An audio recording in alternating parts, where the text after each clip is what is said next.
ready for some football. I don't know about you. Who else could it be but your man Lou? Yeah. Who else could it be? Me, your man, Louie T. Welcome to Thursday Night Football Overtime. Bills, Patriots, AFC East family business. If these two teams said they ain't did it, then they ain't did it. But if they did, well, that's family business. And this went exactly the way that we thought it was going to go. This was handled in a very classy manner by the Buffalo Bills. They didn't make this messy. They didn't go into Foxborough and knock over the bookshelf and, you know, go and plunder and pillage the kitchen and make their way upstairs and make this thing ugly and leave 38-10. No, they did it in a respectful manner, 24-10, ho-hum. It's been a whirlwind for the Bills, obviously having to play a home game in Detroit, then staying there essentially and playing another game on Thanksgiving, and they'll finally get the benefit and what comes with playing on a Thursday night with the rest that they'll get not playing until next Sunday. So this Bills team has been through a lot of late. And, you know, I saw one of the dumbest things today, but this is why I don't watch ESPN. This is why I don't watch TV, you know, a lot of sports talk TV, essentially, and don't listen to a lot of stuff because of shit like this. I think I was on the ESPN app. I was searching for a stat or something. You know, you come to the homepage on the app, they give you the latest video that they think is going to grab your attention on their home screen. And the question that they were asking, has Josh Allen had a disappointing season? What? And I said, this is why I don't watch, because that is the stupidest question ever. The Bills are 9-3. They lead the AFC East. No, he hasn't had the MVP season that we thought he might have when the season began, when they got out of the blocks, and got off to a ridiculous start where they were blowing everybody out and destroying teams. Their defense looked like the best in football. Their offense looked like it was unstoppable. But yeah, he's thrown 11 interceptions. We can go on and on and on. He had some red zone turnovers this season. That's been an issue for him. He's still one of the best players, not the best quarterback, one of the best players in this entire league. He's been more mobile this year than ever before. I mean, he's always had mobility and he's always used his legs, but this year he's taken it to another level. His legs have become a real problem. Like, if he doesn't like what he sees, he's taking off, and he's not just running. He's running with purpose. He's not getting out of bounds. At some point, you're like, hey, Josh, bro, you got to stop taking some of these shots. But he's not looking to shy away from contact. He's running by guys. You know, if you're not a real athlete, you're not catching Josh Allen. Like, they showed a clip tonight of Jawan Bentley. You know, I don't think he was necessarily spying Josh Allen, but he had some depth, and it looked like he was watching him pretty closely. And I'm like, Jawan Bentley isn't the guy you want spying Josh Allen. He can't catch him. And sure enough, he outran his angle, turned the corner, and got out of bounds. And I'm like, that's not the guy you want him being spied by. His legs have become a real factor, like, to the point where he's one of the best mobile quarterbacks in football right now. You know, obviously Lamar Jackson and guys like that, Jalen Hurts, they're on a different level. But then Kyler Murray, but Josh Allen, he's the real deal, man. And the connection he has with Stephon Diggs, the big playability with Gabe Davis, you add in McKenzie. They just went and got John Brown, you know, so he's back in the mix. They're really, this is the thing that was frightening tonight if you're in the AFC.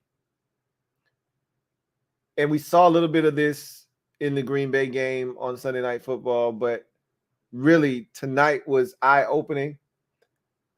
If they start to run the football, there were some long drives tonight, and they weren't all Josh Allen just getting surgical and nickel and diming and Stephon Diggs for 8 and dump off the Singletary out of the backfield. And they were actually handing the football off and getting good gains, okay? if this is something that continues, and I don't think any one player in particular had like a monster night. I would guess none of the Bills' backs went over 80 yards tonight. I'd like to think that their highest rusher was like 77 yards. That's my guess. Let's see. 64 for Cook, 51 for Singletary, 20 for Allen. When it's all said and done, Nyheim Hines had -3 yards on 2 carries. You take his 2 carries and -3 yards out, it's 35 for 135.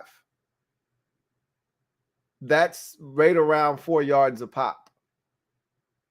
So if they can start doing this, and it's not necessarily the yards per attempt that should be alarming for teams wanting to stop Buffalo and make it to the Super Bowl. It's the dedication to the run. It's the 37 attempts that they had tonight. I'm going to guess. I'm just going to go out on a limb. I'm going to guess that that's the highest amount of rushes they've had in any game this season. I could be wrong. I'm going to look it up. I'm curious now. So they played the Lions on Thanksgiving. I'm pretty sure Josh Allen threw it a ton. 29 against the Bills or the Lions. So that game does not.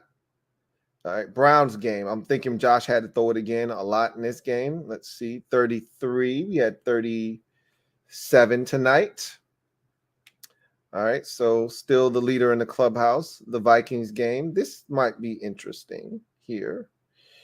27, okay. Still the leader in the clubhouse. The Jets game. 22 in that game, so not even close. The Packers game. This was one I thought they had some success running the ball. They did have success that night, but only 27 carries though. But they ran it for 153 yards. So that one doesn't. This Chiefs game might be interesting here. 31 for 125. So no.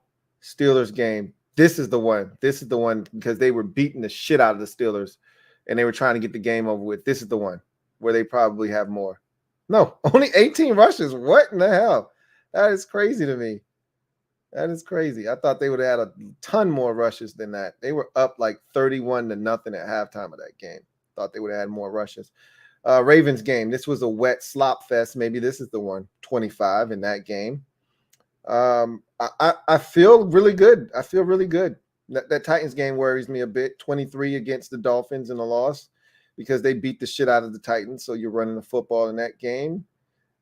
24 in that game. So, and the Rams game was a blowout too, but I don't think they ran it 25 in that game. So I was right. My suspicions were confirmed.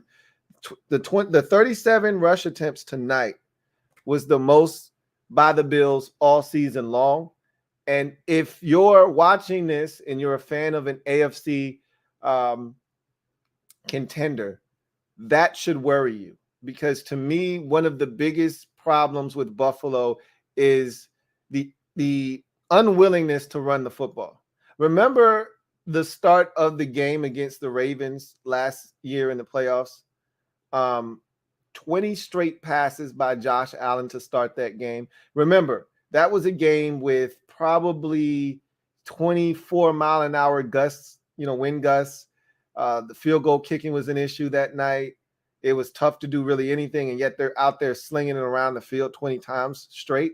Like, that's the biggest issue I have with the Bills is their inconsistency and their unwillingness to run the football. They're capable of running the football. They just don't. And it's so easy when you have Josh Allen at quarterback. And you see this a lot of times with teams with, stellar quarterbacks, elite quarterbacks. They can have a tendency to just get away from the run and put the ball in the hands of a guy that they just trust.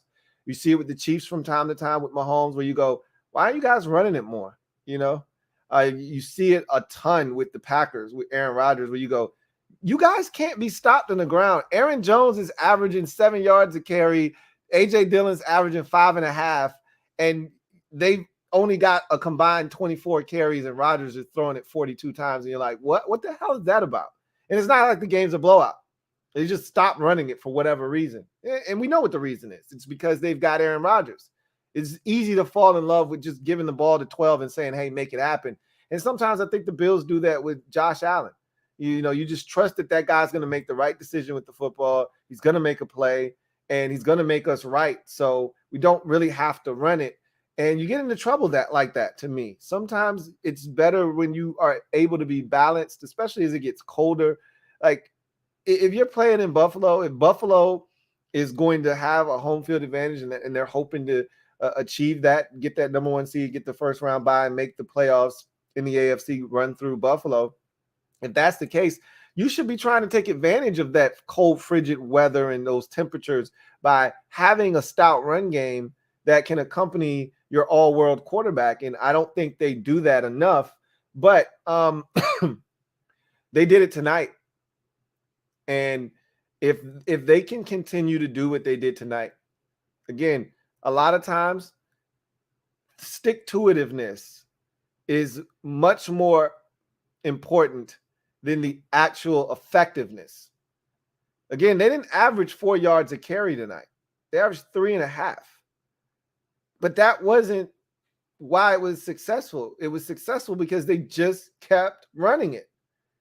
They had a long marathon drive in the second half, really the one that put the game away, when it was 17-7. The drive was like 13, 14 plays.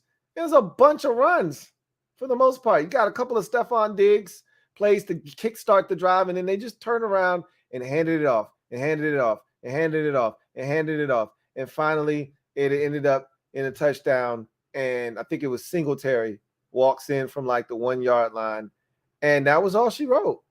That was it. And if they can continue to be that kind of a team, that whatever is necessary for victory that particular day, you may be playing against a team who they're gearing up to stop your pass. They're giving you light boxes, and they're daring you to run it. Well, take advantage of that. You may have a weather day in January where it's not ideal to throw the football, and you need to turn around and hand it off.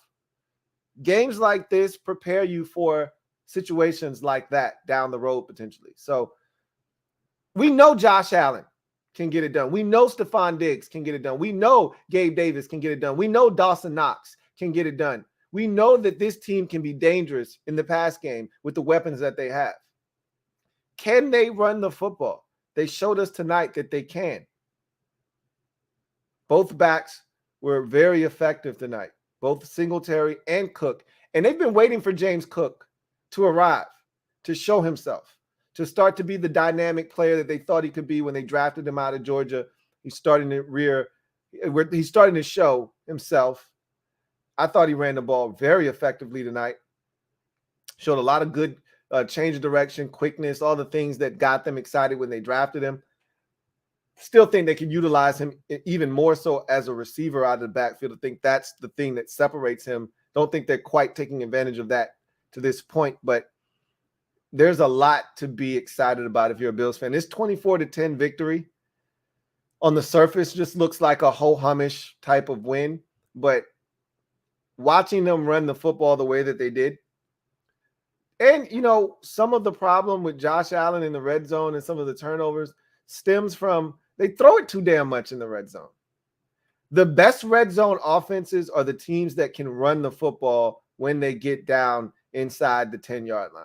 Those are the most effective red zone offenses. The Bills have been more slanted and, geared towards throwing the football in the red zone. And that's kind of what's made it more likely that Josh Allen is going to turn it over, in terms of it's just the numbers, right? The more times you throw it, the more opportunities there are for an interception or something to go awry. That's what's happened this year. And I think there was this long stretch for Josh Allen where he didn't turn it over at all in the red zone. Maybe his first 4 years of in the league, he didn't turn over. Now they've come in bunches this year. But at the end of the day, this was impressive by the Bills. The defense did what they were supposed to do. This is Patriots offenses. It's anemic. I've talked about it. I was, every now and again, you get false hope with some of these teams where you get this outlier week where the thing that you don't think they're capable of doing, they do it, and you say, maybe they figured it out. That for Green Bay, I mean, this is the second time we've seen a team play the week before, have this crazy output that they're not accustomed to having. You're thinking to yourself, maybe they've turned the corner. Well, not me this time. I got by the Packers 2 Thursday nights ago when they were playing Tennessee. The week prior, they played against Dallas, took them to overtime, beat them at 31-28. And I'm thinking maybe they figured it out. You know, the young fella from North Dakota State, Christian Watson, is starting to play football. They're getting healthier. Randall Cobb is back. All of a sudden now they know they can run the football with some success, but really Rodgers is starting to heat up and he's got some guys maybe that he trusts now. Nope, that was fool's gold. They're still not good on offense, and the Titans shut them completely down. It felt the same way with the Patriots tonight. You're thinking, wow, that was impressive. Remember, I told you guys the thing that surprised me the most on Thanksgiving was the Patriots' ability to score in that game. Excuse me. I had no idea that they were going to score 26 points. Not in my wildest dreams in terms of Thanksgiving did I imagine the Patriots making it a competitive game and turning it into a shootout in the manner that they did. I thought they would score no more than 17 points. And I thought that the Vikings would run away and win that game like 29-17, something like that, right? It was close heading into the fourth quarter. It's 23-17 heading into the fourth. The Vikings score a touchdown. They go for 2. They don't get it. They win 29-17. Something along those lines is what I was thinking. But to see them go toe-to-toe and that game is tied at 26, and you're thinking, wow, Mac Jones is slinging the thing all around the field, and all of a sudden they're in this game. Maybe they're figuring it out offensively. Nope. Offensive line is still garbage. They're still struggling. Bills shut them down completely. They do have Ramondre Stevenson. He is one of the few bright spots on the team offensively, but they don't have much else that really, concerns you. Poor Mac Jones.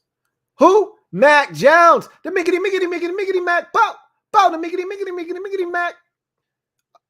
I knew this was going to happen to him this year. I'm a card collector.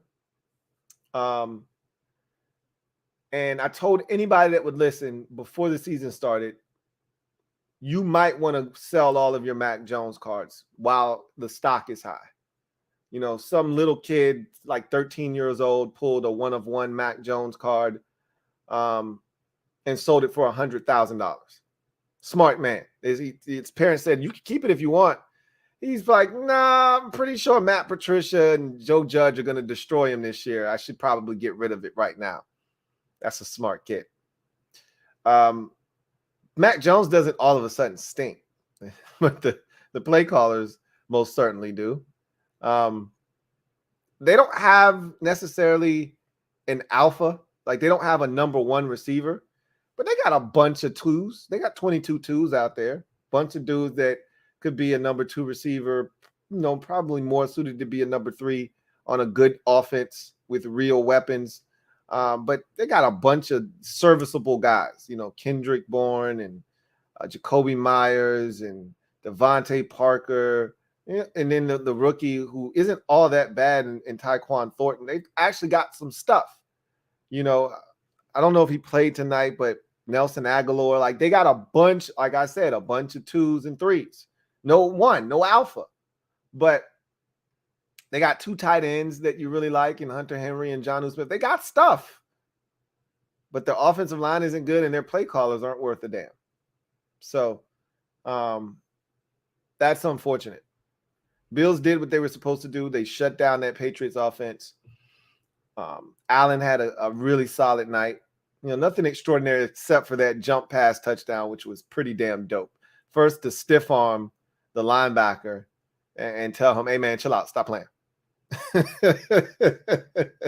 He running towards the sideline. Hey, man, chill out. Stop playing. I mean, he did him like he was an 8-year-old. Man, hey, chill, stop.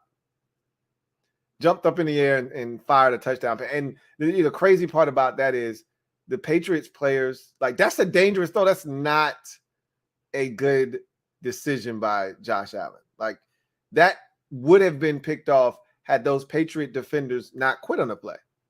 They literally thought he was running out of bounds, so they shut it down. They turned those engines off. And once you turn the engine off, you can't just start the engine back up and just start driving, right? Like, it takes at least 5 seconds for the car to come on. Then you can swing it into drive, and then you can go. But once you power that thing off, you can't just turn it back on. And so those dudes are loafing around thinking he's going out of bounds. That ball whistles right by 2 defenders that had a great opportunity to pick it off, and they shut it down. The guy that was checking Gabe Davis, he overruns the play, and he's jogging out of bounds like he's thinking, oh, yeah, we got him. He's going out of bounds. And Gabe Davis falls back towards the inside, and Allen hits him.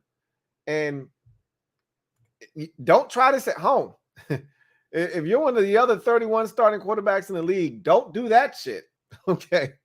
All right. But Josh Allen can most certainly get away with it, and he did on that particular snap. And outside of that particular play, and the one that didn't count where he's rolling out and then he slings it 60 yards on a dime to Stephon Diggs for a touchdown that obviously didn't count because of a holding penalty. He was Josh Allen, his regular Josh Allen, didn't have to do anything extravagant, used his legs when he needed to, found the open receiver. He played a really good game, and then they turned around and they handed it off 35 times, which if you're a Bills fan, you should be happy about that because we know what Josh Allen can do. If you need Josh Allen to throw it 42 times, he can. But it's nice when he throws it 31 times. Or what did he throw it? 33 tonight? It's nice when he throws it only 33 times. So that was a good showing by the Bills. For the Patriots, I kind of feel like they're the AFC version of who would be the best comp for them in the NFC? I really don't know if there's a team that feels like them because I felt like a lot of their wins this season, the Patriots, that is, have come against bad football teams, and they've done what they were supposed to do against the teams they were supposed to do it against, i.e., Detroit. Blanked them at home at Foxborough. They didn't beat the Bears, which was surprising, but that was Justin Fields' coming out party when he started to go on that ridiculous streak of these big games with massive rush totals. But they beat Pittsburgh. They beat the Jets twice, which they just own them. They beat the Lions, beat them up good. Think they blanked them. And they took advantage of those types of teams, those types of games, which their schedule seemed to be littered with. Opportunities to beat teams who were struggling this season. And that's how they got to 6 wins. I don't know if there's what we would call a quality win on their don't know if there's a quality win for the Patriots this year. Let's take a look. See, they lost to the Dolphins. They beat the Steelers, as I just mentioned. They lost to the Ravens. They almost beat the Packers. Lost to them in overtime. They blanked the Lions. They beat the Browns. These are the teams they're beating: Lions, Browns, Jets twice, Colts. They beat up pretty good. So I mean that's their wins: Steelers, Browns, Colts, Jets twice, Lions. Those are their 6 wins. And to me, every time they've played someone with any kind of chops, Dolphins beat them up 20-7. Ravens beat them 37-26. Packers, we didn't know at the time were going to stink, but that should have been a sign when Bailey Zappi goes into Lambeau and almost beats Aaron Rodgers. We should have known something was wrong with the Packers, but they have games like that where they struggle, but they find a way to win. So none of us really, batted an eye, but that was really a sign of things to come for the Packers.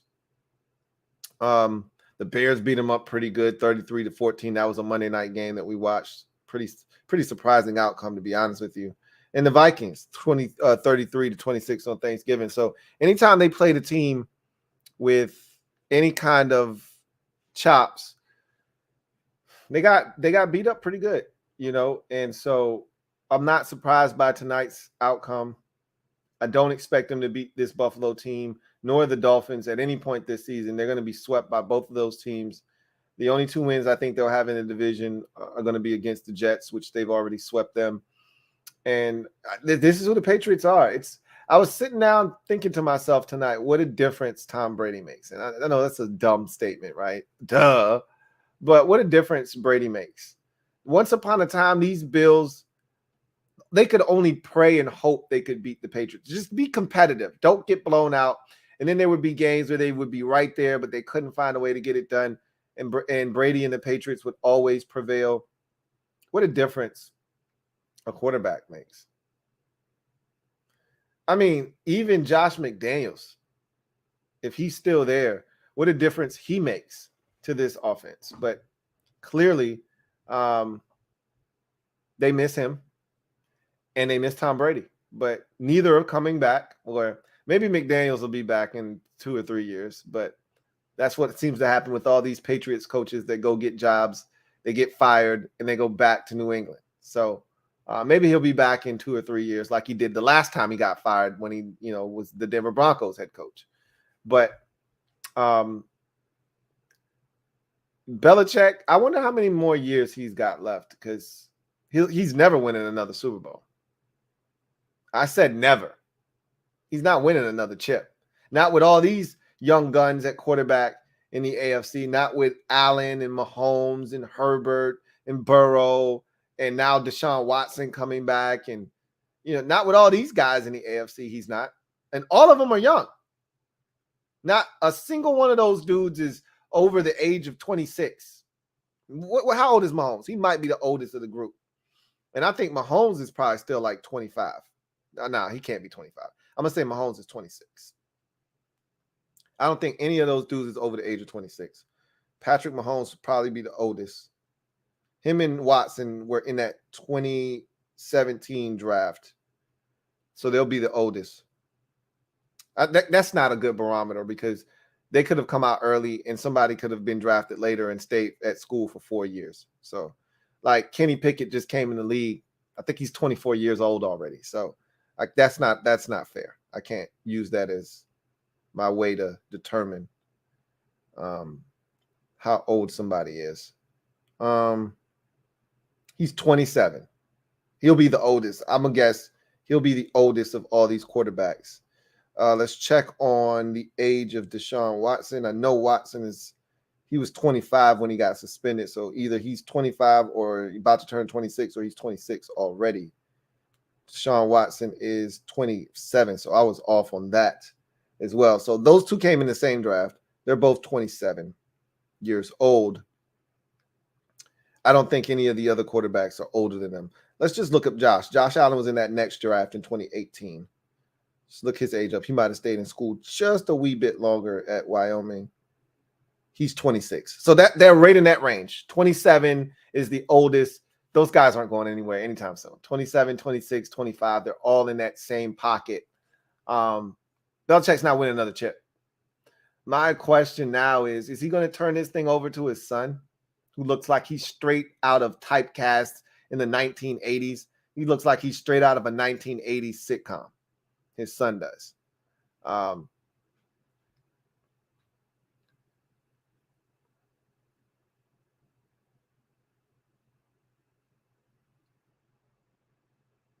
the Bills going to win the AFC East? I wonder. I'm thinking to myself, at 9-3, they've got the Dolphins once more. This is a big game for the Dolphins going to San Francisco. I think this is a statement game for both teams. Everywhere you turn, I'm guilty of this. Everywhere you turn, the 49ers are the chic pick. They're the hot name in the NFC. And the Dolphins, they're really good offensively. Two powers are going to clash in this game. The Dolphins offense versus the 49ers defense, something has to give. The last time the 49ers saw offense like this, they folded up like a cheap lawn chair against Kansas City. So I want to see what that defense does against the Dolphins. And if the Dolphins can go on the road to San Francisco and do what they've been doing to the rest of the league, which is put up 30-plus points, and look dominant, and they don't have any answer for Tyreek Hill, and Jalen Waddle is doing the Waddle dance, and you look up and Tyreek Hill's got 9 catches for 111 yards, and Jalen Waddle has 8 catches for 97 yards and 2 touchdowns, and Tua has done it again. He's 26 of 34 for 324 yards and 4 touchdowns. Or Jeff Wilson goes back and gets revenge. Revenge. Oh, you want to trade me? All right, I'm going to come back to Santa Clara to Levi Stadium and kick your ass. If he goes off for, a buck and some change, and Tua goes for 280 plus, and they roll up 467 yards of total offense and win the game, 33 to 22, then I don't know, man. It'll be interesting to see what this Dolphins team is about. To me, they're the dark horse in the AFC. No one's really talking Dolphins. They're nice, they're entertaining, they can score points. I don't think people think their defense is good enough. I don't think their defense is bad. I don't think their defense is just along for the ride. I think their defense is better than people think. And so while it's easy to attach, AFC road to the Super Bowl through Arrowhead, or Buffalo is the next team up, don't sleep on Miami. That game in December between the Bills and the Dolphins may ultimately decide the division. We'll see. All right. Let's get to the comment section and see what you guys have to say. For those of you who are new, welcome to the Louie T Network. Glad to have you on board. Look forward to chopping it up with you. If you want to have your comment read, use the hashtag LouieTLive, and we'll get to as many of those as possible. If you want to ensure that your comment is read, the best way to do that is to super chat. Those go straight to the front of the line, but I digress. Let's get to any super chats that we may have, and then we'll go from there. Mike Stevenson II, thank you for the super chat. Greatly appreciate you. Thank you for being a member of the MOBB, who writes, I'm going to get you a Phillies hat for Christmas, Big Lou. Don't waste your money, man. Don't waste your money. Don't waste your time. This is the best team in the National League East, right? I mean, how many times in a row have we won the NL East now? Is it 5 times now? I lost count. Don't worry about it. And don't forget, I know you made it to the World Series. I know you put us out of the playoffs this year, but we won the World Series and you did not. So just keep that in mind. But I appreciate the gesture. Thanks, Mike. True M&M Mullinex. Hashtag HTTC. Thank you for the super chat. Greatly appreciate you. Thank you for being a member of the MOBB, who writes, Little Dan is a piece of shit for the statue of Sean Taylor. Look, this is what I've come up with. So it's not a statue. It's a memorial. That's number one. If they called it a statue, I'd have a problem. But my wife made a great point. They don't plan on staying at FedEx Field for much longer. Whether Dan is still here or not here, if you put a real statue in there, there's no way you're getting it out of there. Okay?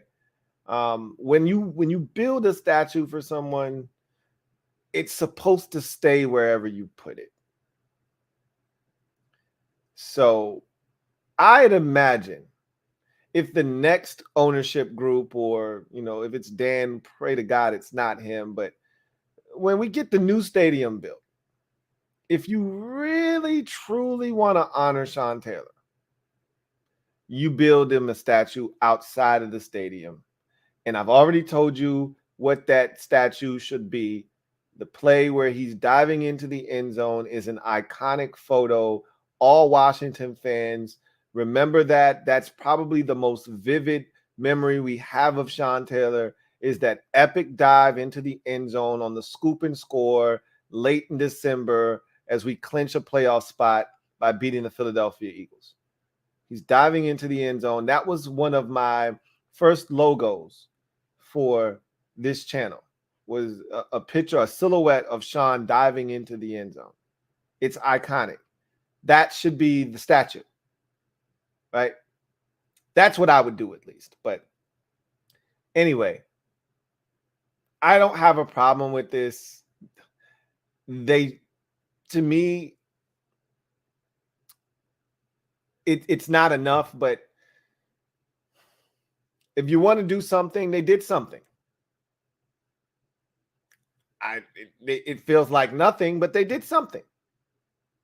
But I'm going to reserve judgment. I'm going to wait to reserve judgment until they get the new stadium. And then I would like to see them do something for real.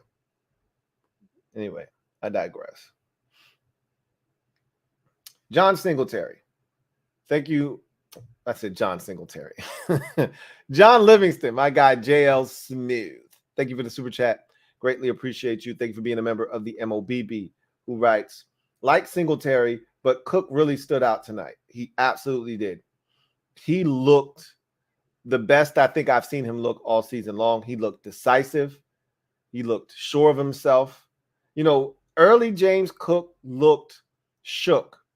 He looked like the moment was too big for him. He fumbled his very first NFL touch. I think that, took some of the confidence from him. It took a lot of the confidence in the staff out of him, right? Like, they didn't trust him early on in the season, which is why he didn't get a lot of snaps. And I thought that the move for Nyheim Hines at the trade deadline was a sign that they really didn't trust this kid.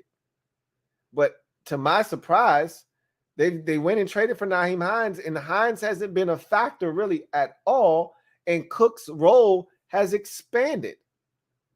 They're trusting him more. He led the team in carries tonight. So, I like I said, if he gets going, and I still don't think they're fully utilizing all of the talents of James Cook, because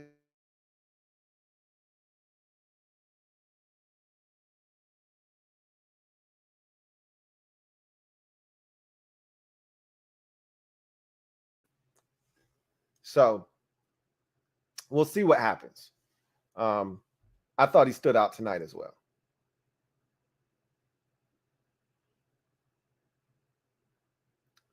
All right, so let's get to the hashtags. Reese says, Mac Jones looks like a Lego police officer.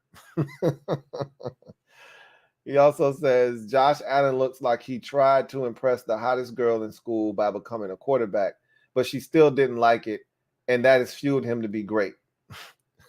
Okay. I like that one too. Captain Spartan 04 says, is Stephon Diggs on track to be in Canton? Yes, he is. He was already having a great start to his career in Minnesota. It's easy to kind of overlook what he did in Minnesota because he's been so dominant in Buffalo, but he was really good in Minnesota. As a matter of fact, let's take a look at his career. I venture to say that his final 2 years in Minnesota, he was over 1,000 yards receiving. And then he got to Buffalo, and I don't think he was a Triple Crown winner his first year in Buffalo, but I know he led the league in receiving, receptions, and yards. I don't think he led the league in touchdowns that year. But all right, so Minnesota, I hit it right on the head. His last 2 years in Minnesota were 1,000-yard receiving years. And then he goes to Buffalo in his first year, 127 receptions. I think that led the league. The 1,535 yards led the league. and he had 8 touchdowns. That's the thing that he didn't lead the league in, and that's why he didn't win the Triple Crown that year. Followed that up with 103 catches last year for 12-25 and 10 touchdowns. And now he set a Buffalo Bills franchise record as being the first player in Bills history to have back-to-back 10 touchdown reception seasons. You would have thought Andre Reed would have done that at least once in his career, going 10 touchdowns back-to-back. But it's a different, they had the K-gun. So they were throwing the football. It's not like the Bills, they had Thurman Thomas and stuff, but they were a passing team, and they were up-tempo. That run-and-shoot type of offense, they called it K-gun. You would have thought Andre Reed would have had 10 touchdown catches in back-to-back years at some point during that stretch there in the late 80s, early 90s, but clearly that wasn't the case. So Diggs is already 91 catches for 1,200. He's going to surpass his numbers from last year if he stays healthy. He's 12 catches away from last year's total, and he's 23 yards away from last year's total. So he's going to obliterate that, and he's already got the most touchdowns he's had in his career, tied for it. He had 10 last year, which was a career high. He's got 10 already this year, and he's going to eclipse that and probably set the bar higher than he'll probably be able to reach in his career for the remainder of his career. Because if he continues to do what he's doing this year, 15 is not out of the realm of possibility. He's already at 10, and there's still 5 games remaining for this Bills team. They're 9-3. So a touchdown a game is what he needs. And he's good for a touchdown a game, it feels like, even though that's not quite what he's doing right now, 10 through 12 games. But it feels like he's starting to really heat up. So 5 straight 1,000-yard seasons for Stephon Diggs, and 58 career touchdowns already, and counting, right? He's going to eclipse 60 this year if he continues on the pace that he's on. So, he is definitely on pace to head to Canton if the trajectory of his career continues where it's going. Playing with Josh Allen doesn't hurt. That's definitely going to give him a chance to really be great for the remainder of his career. But, he's on track to go to Canton for sure. Red Wing 01, thank you for the super chat. Or Red Wing 01, right, excuse me. Diggs is an ice-cold killer. His routes are the embodiment of disrespect. And to think we could have drafted him in Washington, and Scott McLuhan thought it was a better idea to draft Jamison Crowder. No disrespect to JC Ice, but he's not Stephon Diggs. And it's always worse when the guy that ends up being a stud is right in your backyard. He went to the University of Maryland.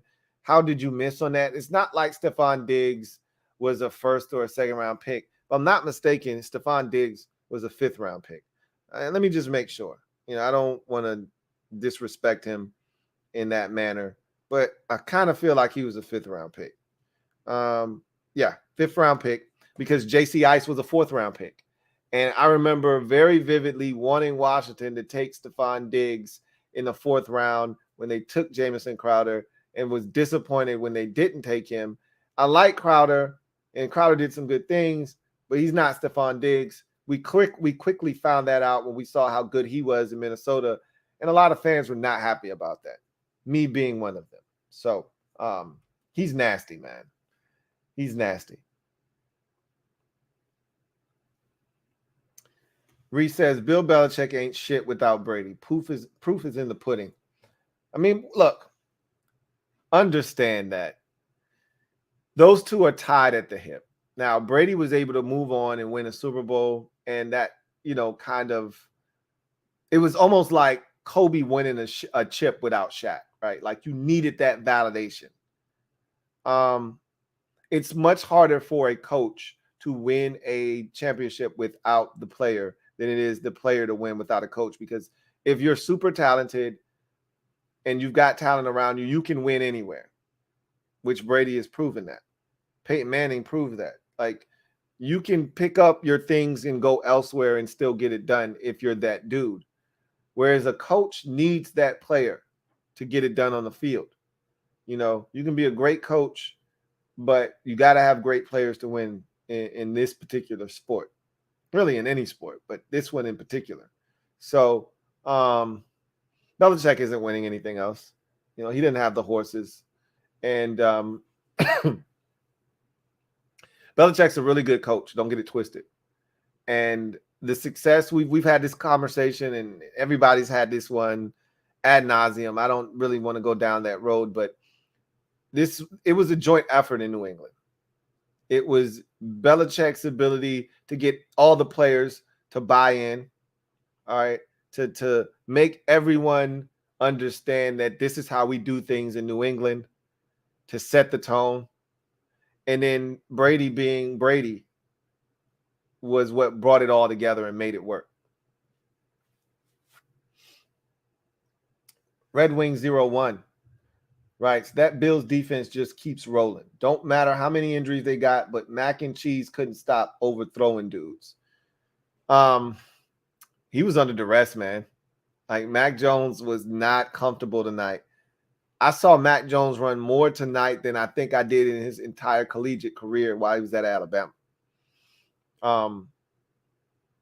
He was on the run. I mean, there was that one play late in the ball game where he ran all the way to the left. Jordan Phillips is like 600 pounds, is chasing him. He's running out of breath. You can see him as he's chasing him. And Mac sees him, and he's like, man, I better not let this fat-ass dude catch me. So he turns around and runs the other way. Now it was like Little Giants. Remember when the kid was running in circles and the whole team was chasing him and he's screaming, ah! And they're just running behind him? That's what it felt like. Bills players started to join the chase. And I'm like, would somebody just go get this dude? They're running behind him and they're joining in line, and he turns back around and runs the opposite way. And Jordan Phillips just says, to hell with this. He just takes 2 big steps and then just dives. And then he ends up belly flopping, and it knocks the wind out of him. So he stays down on the ground because this play ended at the 2-minute warning. And they're like going to break, and they're like, Jordan Phillips is down. He's down because he's dog tired, and he belly flopped on the ground and still didn't get Mac Jones. He rolls out and he throws the football away, but Mac ran in like a big ass circle, right? That was the night. You should have seen his face after that. They did a pan shot to his face, and he's looking like, this is some bullshit. First of all, I don't know if y'all caught this. AJ Epineza slammed the shit out of him on the ground, right? This was the play before he ran around in the circle. All right. AJ Epineza, so he's running away from, I want to say it was either Boogie Basham or he's running away from the kid Gregory Rousseau. It's one of the two, right? Might have been it could have been Shaq Lawson too. It was somebody coming off of that right side. So he runs to his left, and he's gonna turn back to his right, and AJ Epineza is there. And AJ Epineza grabs him and just flings him down. I was scared they were going to throw the penalty flag. He gets mad. Mac Jones is like, man, you ain't have to throw me down that hard, man. You know, first of all, I'm going to get my ass whooped. Game's pretty much over. You ain't have to throw me down that hard, man. He get up and he flings the ball and hits AJ Epineza with it. They don't throw the flag. He's literally standing right there. The official is standing right there. Doesn't throw a single flag. I thought it was hilarious. But you could tell Matt Jones was like, man, this is some bullshit, man. He was under siege. And there was no Von Miller. He was no Von Miller. And they were getting their ass. Speaking of getting their asses whooped, one bright spot for the Patriots tonight. Josh Uche. One of my favorite names to say. Josh Uche. Damn, he looked good. He was doing some elite level pass rushing shit tonight. That sack of Josh Allen, the forced fumble, that DeMarcus Ware would have been proud. Von Miller would have been proud. That's how you bend and dip the corner, man. That's how you turn that bitch at 45 degrees. Quisenberry did not stand a chance. He was beating him with speed. Then Quisenberry got hurt, and he was gutting it out tonight. They bring in the third string tackle, Bobby Hart, and he crosses him up. He goes hard outside. Bobby opens the gate, and he crosses him inside. And luckily, Josh was throwing a slant to Stephon Diggs, or Allen would have been toast on that play. Josh Uche looked damn good. Boy, he looked good tonight. Give me another year or two, and the Patriots aren't going to pay him. Just like every other guy that has come up in the game with the Patriots, he'll end up somewhere else, and i.e. Chandler Jones, and he'll eat somewhere else. But give me some Josh Uche, man. That shit was nice. And the kid Jones out of Houston, the return man / defender, now / this is Belichick's thing. Take a guy that can do multiple things, play him on both sides of the football, sprinkle in a little special teams. That Jones kid is legit, though. I remember, scouting him coming out of Houston in the draft, and he was by far and away the best return man in the draft last year. I think he had NCAA record 9 returns for touchdowns in his career. You could see it. Obviously, he had the punt return against the Jets a couple of weeks ago. That screen, my wife was sitting here watching the first half of the game with me, and she said, damn, he got some jets. She was like, he just ran past everybody, outran all angles. And there was that safety, that last safety, had an angle, and he cooked his ass. Cooked his ass. That little mofo can run. All right? He can run. Clearly, he can run. So that's another bright spot. And I also like, even though he had a rough go of it tonight, I actually like the Jones kid out of Arizona State. I think he's going to be really good for them. They got some stuff, does the Patriots. They got some stuff. Anyway. Joseph Green writes, not the best day to sing some Kanye, but I do love me some Family Business. I'll always sing classic Kanye. I'll always sing classic Kanye. That's not this guy. That Kanye isn't this Kanye. That's what I tell myself. Ree says, we beat New Orleans on Sunday in Tampa. Damn. You that confused, Ree? Y'all play y'all play New Orleans on Monday night. I know times are rough, man. But nah, y'all played them on Monday. I'm not sure. I still haven't really made up my mind 110% on that. But I think I'm leaning towards the Saints. I've already got the points in my mind for my Monday night prediction for my points. I'm leaning towards the Saints, but this is normally the ass whooping game where they come to your house and they just absolutely disrespect you in every way imaginable. This is the game. This is the spot. Prime time in Tampa. This is when they come to your house, shut you out like they did last year or the year before. It's 31-3 at halftime. This is when they usually come and embarrass you, but I don't know if they're in the right frame of mind to do that this year. We'll see. Oh, you fixed it. You fixed it. Reese says, how is Christmas season kicking off for the Louie T fam? You a big Christmas guy? Got any traditions? I'm a big holiday season guy.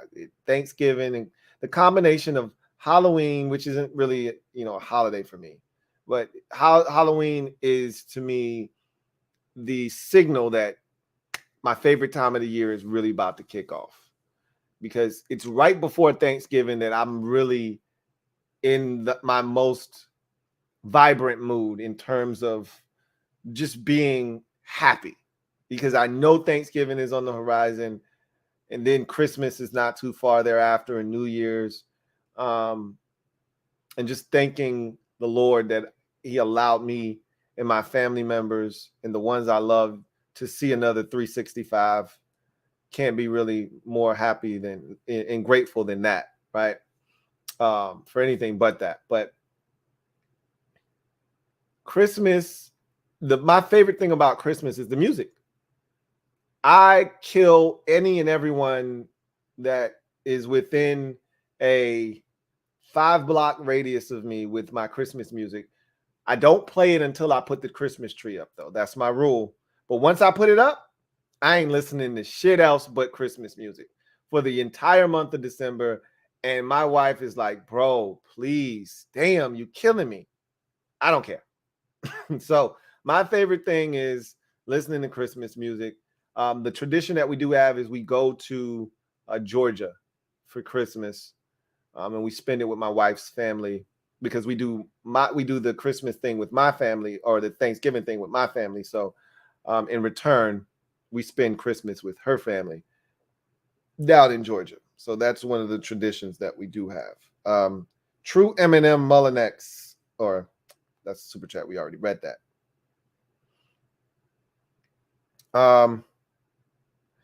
Hank Midas writes, who do you think will get the 7th seed in the AFC?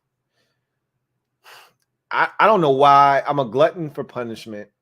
I don't know why I do this to myself, but I'm going to go with the Chargers. I think this is the year Justin Herbert finally makes the playoffs. But I don't know why I do this to myself, because they're one of the most disappointing teams. They've always been this way, even back when Phillip Rivers was their quarterback. They're one of the most disappointing teams every single year, and I don't trust their coaching staff. They've got too many injuries. You know, they may get some of these guys back. Like Bosa's supposed to be back at some point, but when is that? I don't know. Like this is a week. Like this is a great example. They got the Raiders on the road this week. Raiders are playing good football. They've won 2 straight games in overtime. They're starting to, feel a little confident. They barely beat the Cardinals last. They should have lost to the Cardinals last week, should the Chargers. And here it is, Raiders team they should be able to handle. They've already beaten them once this year, barely. Remember, that was a terrible Monday night game, if we're being honest with one another, where the Chargers couldn't score and it went to overtime. And then remember, Dustin Hopkins had a leg injury. He could barely kick, but when it was time to kick, he would make the field goal. He hasn't kicked the ball since that game. Kicked the game winner. We were all happy for him. I could see them going to Vegas and losing this game. And that's the shit that is so frustrating with the Chargers. You pull off a crazy win that you had no business getting against the, Cardinals. And now you're thinking, all right, here they go. And then they fall flat on their face the next week. I'm going to say the Chargers, though. I'm going to say the Jets bow out at some point, and the Chargers take that last spot. But I don't know, man. The Jets, they're not bullshitting around. And their schedule suggests that they should be in a position like, I think the Jets have some ass-tastic team this week that they're playing that they should be able to handle. Let's see. The Jets are playing. Oh, I lied. I was thinking about the Lions and the Jags. The Jets are playing the Vikings on the road. And they can win that game, by the way. They can win that game, but I don't think they will. Anyway, I digress. Got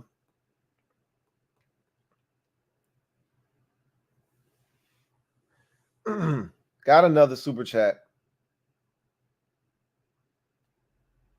Let's see. True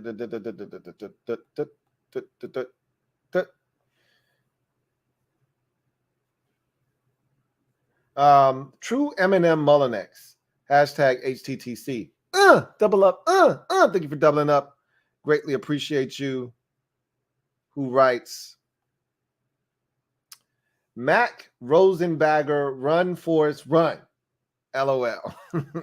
Hey, he was running, boy. He was running, man. I got to give Mac some credit. He was running. Hauling ass, too.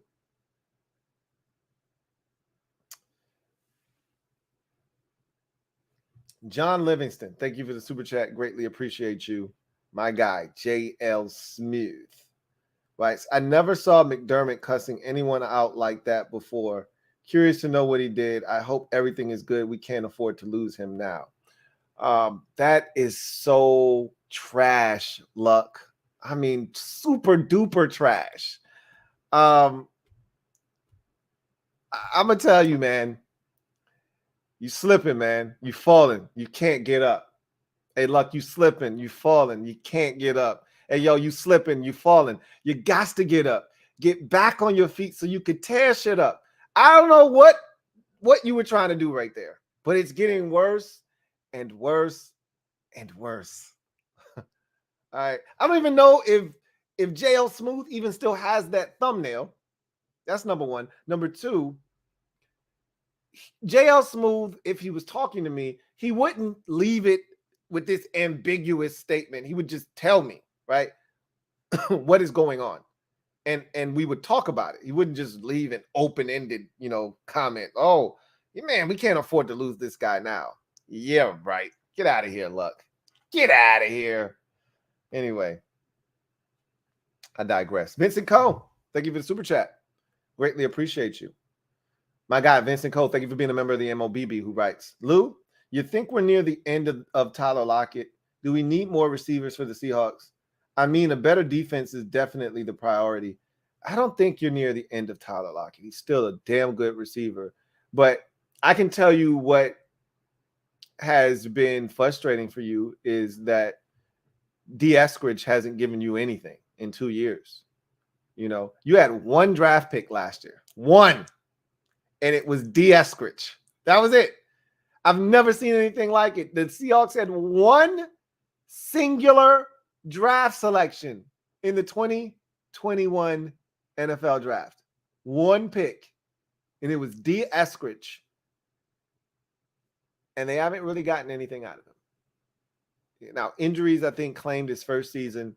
But he hasn't really been much of a factor this year either. So that's the guy that you were hoping to come in and really add more speed to that unit. And, if you were ever thinking of getting out of the Tyler Lockett business, which you're not, and you shouldn't be because Tyler Lockett is still really, really good, he would have been the guy to replace him. But you haven't gotten anything out of him. Anyway, the defense, like you said, and I'm glad you said that, because the defense is the thing that you have to clean up the most. Offensively, you're fine. Damn, Walker, Kenneth Walker, the third is good. Damn, he's good. I didn't know he was that fast. There's something about those Michigan State running backs that make them look slower in college. Maybe it's the green.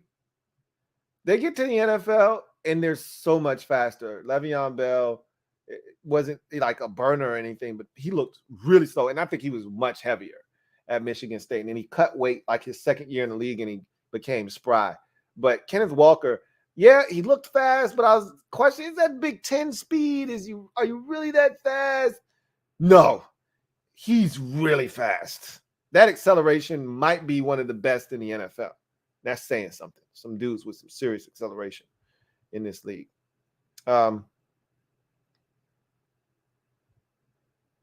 Vincent Cole, thank you for the super chat. Greatly appreciate you. Vincent Cole, double up, thank you for doubling up. Writes, don't have a problem building around Geno at all. That's crazy. Who would have thought the Seahawks would be thinking about, and they've already said they want Geno back. That is crazy, but you know what? I'm happy for Geno. I've already said that before. It's rare to see this happen in the NFL. Career backups don't surf their way around the league, then get another opportunity and turn into a bona fide starter that a team is looking to build around. That does not happen in the NFL. And that may be happening with Geno Smith. I am still flabbergasted by this whole situation. And he's really playing well. That's the crazy part. Is like you keep waiting for Geno Smith to wake up. And like this is what he is. I want to see it again next year. Like finish out this year. I want to see it again next year before I, start praising him. But if he does it again, then I got to be like, all right, this Geno's legit. Like, he really did learn from all of those future Hall of Fame quarterbacks that he sat behind. You know, he really did gain some stuff from Russell Wilson. He really did gain some knowledge from Phillip Rivers. Like, he really did gain some shit from these dudes that he was behind all these years. He really did gain some shit from Eli Manning. We'll see.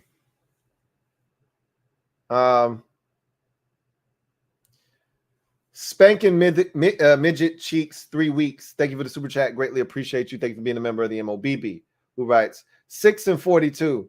You've been pretty good here lately, my guy. I'm on to your tricks, Luck. Okay, I'm on to your charades. All right, I see what you're doing out there, and I'm not the only one. I'm pretty sure they see it too. Okay, now I gave you just a small tip the other day, and you tried to run with it. You got to let it breathe a little bit, man. I told you yesterday. I said you did a smart thing yesterday when you tried to sneak in as somebody that had already commented. All right. And it was Michael White yesterday. You snuck in after he had the big super and you turned the conversation into basketball. That was clever. But again, me and Michael never had a basketball conversation like that before. So you were close, but less is more. I'll tell you that much. You'll never get me again. But I'll give you the keys to how you can get somebody else. Okay. I can tell you how to do it because you'll never get me again. And I'm going to use a strong word there. Never. You'll never get me again. But how you'll do it, if you were to ever get me or anybody else, the key is less is more. All right. Less is more. I'm going to leave it at that.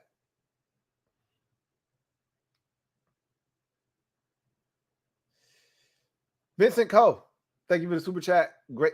Look, this is the thing you got to understand. Look, is I'm accusing people of being you that ain't even you. So the likelihood that you're gonna get me is slim and none, buddy. Because before I let you get me, I'm gonna err on the side of caution and just assume it's you, even when it's not you. It's gonna be tough. It's gonna be tough. I'm just telling you, man. It's gonna be tough. Vincent Coe, thank you for the super chat. Greatly appreciate you. All right, I got my eye on Zay Jones. He's been a beast lately. You know what's crazy is Zay Jones was really solid for the Raiders. He went to Jacksonville and he's playing his ass off. I think he signed a multi-year contract with them. He didn't sign a 1-year deal. I think he signed I thought he signed for some good money, like a 3 or 2, definitely a 2-year, if not 2, 3-year deal with the Jaguars. So he's not going anywhere right now. He's playing well for the Jags.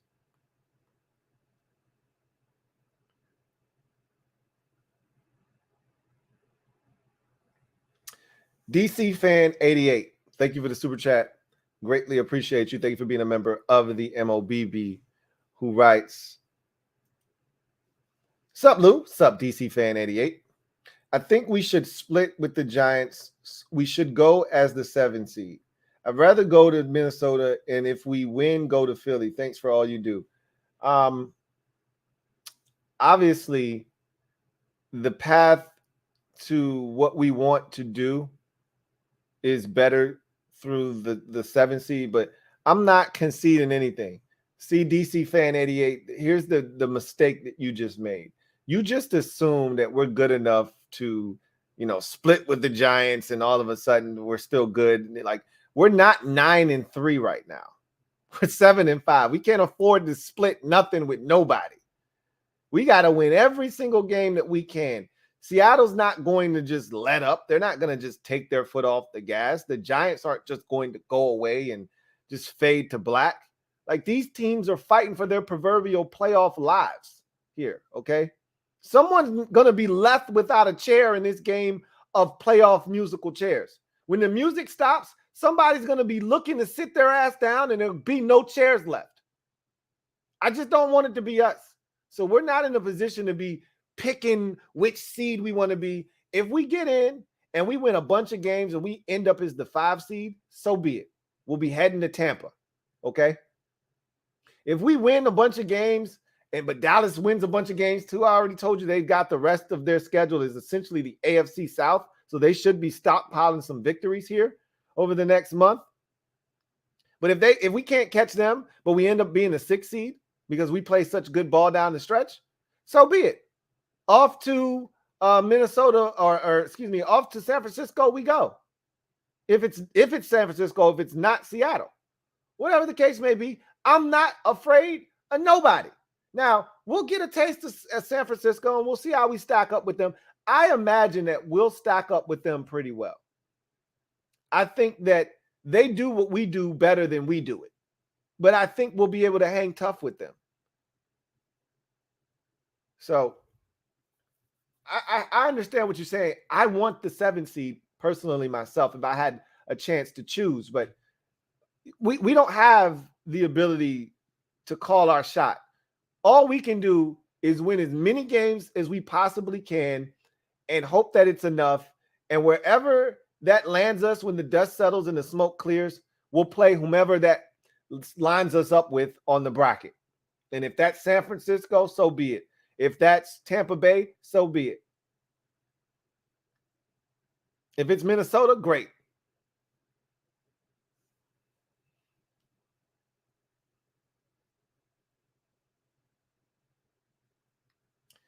Spanking midget cheeks 3 weeks.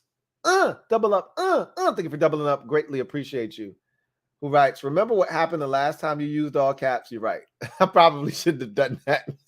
The last time I said that to you in all caps, you got my ass pretty damn good. And I got to give you credit for that one. So I probably should not have done that.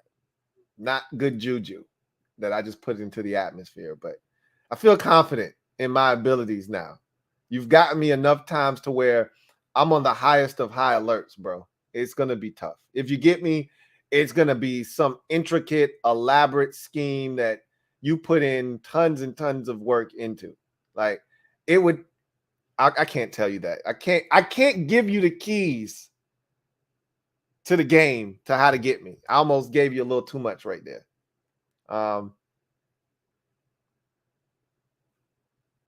Anyway. All right. Let's see. I think we got a couple more supers that I can take.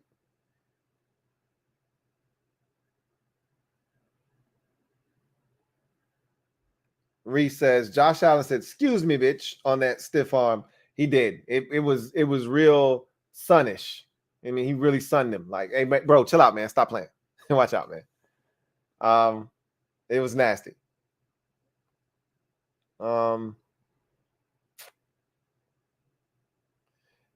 JL Smooth writes, what's up, Lou? Hope all is well. So much ish talking from Pats fans thinking they would win. Hey, Pats fans, Noodle Arm ain't taking you nowhere. Time for them to suffer like we did. I don't think he has a noodle arm. It's not a, he doesn't throw frozen ropes like Josh Allen does, but there aren't many quarterbacks in the league that do.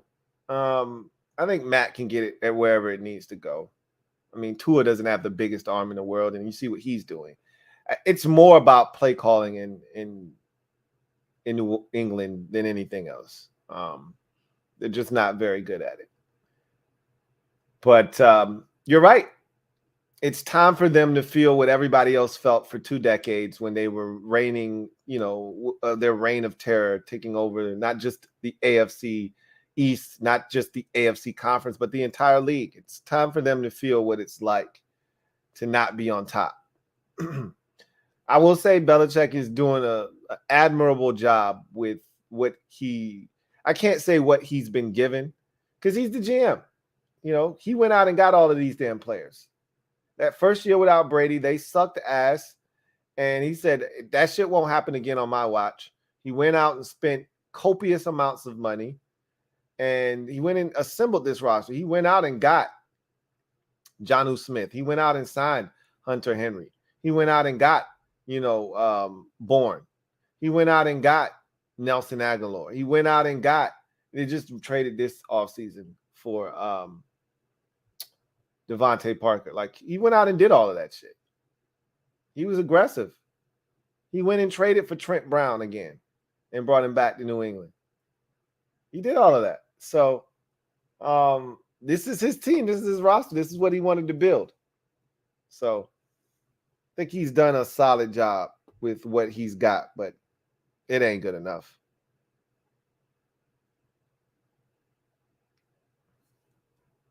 Reese says, I had a job interview today, Lou. Cross your fingers for me. Fingers are crossed. You got this, man. Put your best foot forward, and the rest will take care of itself.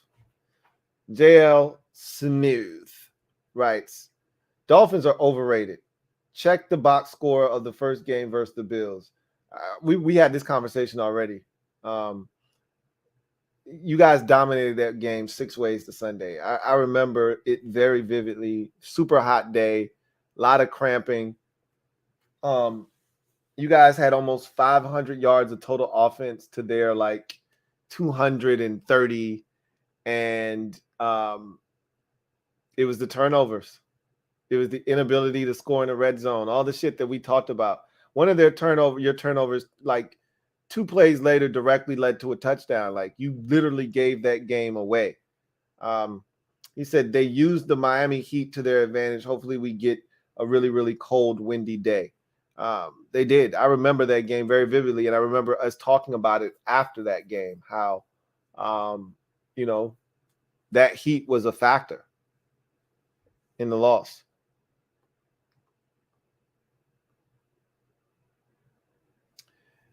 John Livingston writes, Lou, you think OBJ signs with Buffalo? He visits here tomorrow. At first, I was unsure about it, but man, now I think he would be the last piece of the puzzle.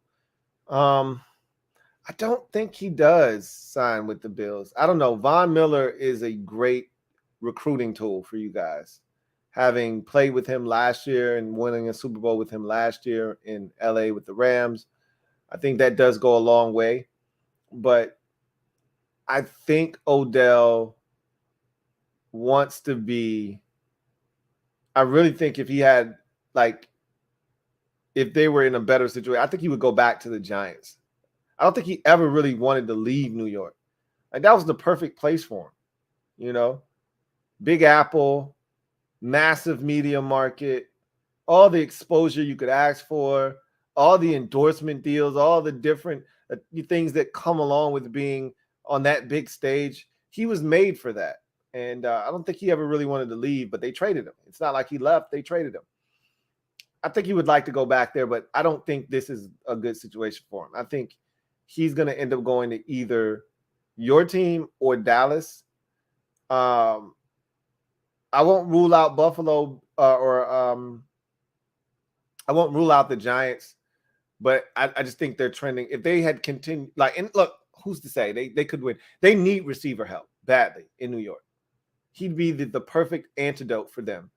And I think he would like to go somewhere where he's going to be the main attraction. But at the same time, what situation is best for you? You want a situation where the quarterback there is going to get you the football and you're going to have a chance to really shine. That is not the Giants. So I can't see him going there. I think it's a 2-team race between Buffalo and Dallas. And I think the Cowboys went out. But we'll see. I'll see.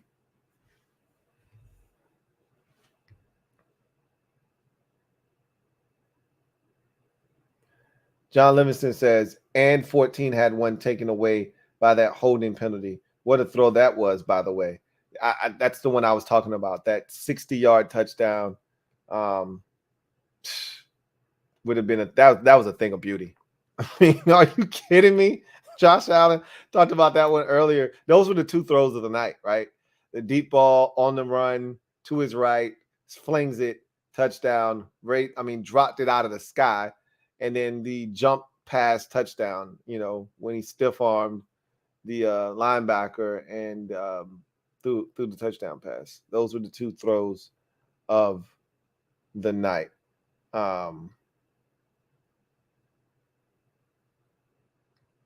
Niners fan. Chiefs, Bengals versus the Dolphins. They choose Cowboys Colts for Sunday Night Football. I had that same conversation, Niners fan. Like, are you kidding me? There were options galore. And look, I get it.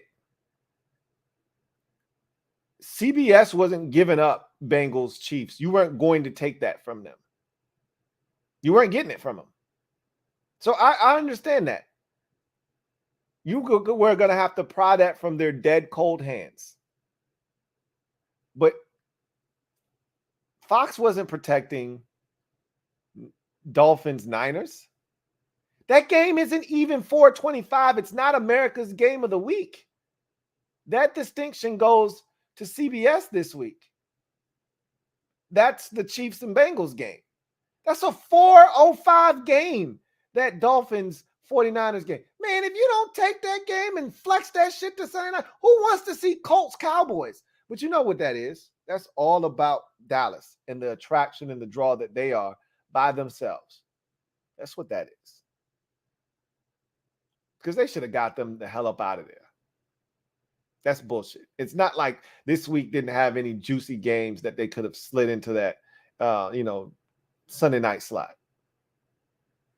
It's ridiculous. Anyway, I digress. All right, let's get out of here. We've hit our mark. We've got no more supers.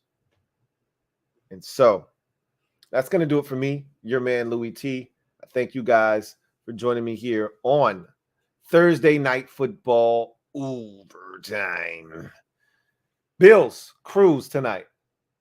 All right, they cruise to a 24-10 victory over the New England Patriots. Again, my biggest takeaway from tonight's game was the Bills' stick-to-itiveness with the run game, their ability to run the football. And again, it's not about how much they average. It's about the attempts. This was the most rushing attempts the Bills had all season. If they can establish a run game, a consistency with the run game, and specifically James Cook was the star attraction tonight. Motor Singletary was fine tonight, like he usually is, but James Cook was outstanding tonight. If they get more of that from him, and maybe later on down the line, they can sprinkle in a little bit of Nyheim Hines, look out. The Buffalo Bills can be even more dangerous of a football team. So with that said, on the way out, spanking midget cheeks 3 weeks. Thank you for the super chat. Greatly appreciate you. Who writes, left hand up, who are we? I already seen the other super chat. So that would have been a good one, right? These nuts. Well played, sir.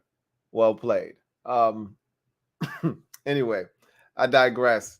You guys have a good one. Take care, as always. If you're a Washington fan, I'll see you tomorrow for CNN. And you may get a podcast out of me tomorrow. You may get a podcast out of me. We'll see. Anyway, I digress. You guys have a good one. Get off the bench, get in the game, and kick it with me, your man, Louie T. Until next time, God bless and good night. Louie T.